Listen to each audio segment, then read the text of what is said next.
Lahat ng kaanib sa loob ng Iglesia ni Cristo ay may kanya-kanyang kwento sa kanilang pagtungo upang masulyapan man lang ang labi ng pumanaw na tagapamahalang pangkahalatan ng Iglesia ni Cristo na si kapatid na Eranio G. Manalo.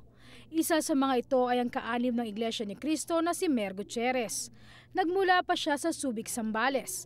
Nakausap namin siya matapos niyang matunghayan ang labi ng KRD. Halos isang dekada nang nakikipaglaban sa sakit na cancer si Mama Mer, na siyang tawag sa kanya ng kanyang mga pamangkin. Pero dahil sa malakas niyang pananalig sa magagawa ng ama, ay hanggang ngayon ay positibo siya sa pagharap sa buhay. May papangako po ay kahit na ako may karamdaman at patuloy pa akong binibigyan ng buhay ng Panginoon Diyos, ako ay maglilingkod pa rin at saka sa kasalukuyan po meron akong pinapadoktrinahan. Kaya lalo po ako magtutumibay sa akin tungkulin.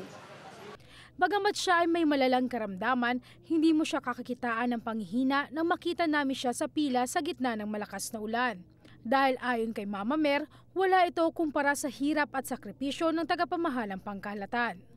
Pagkatapos niyang makita ang labi ng KRD, panibagong lakas ang baon ng kapatid na Mer. Katunayan, ito ang binahagi niya sa iba pang kaanib sa loob ng Iglesia ni Cristo na matyagang pumipila sa labas. Pahabol pa niya anuman ang mangyari, Iglesia ni Cristo siya hanggang kamatayan.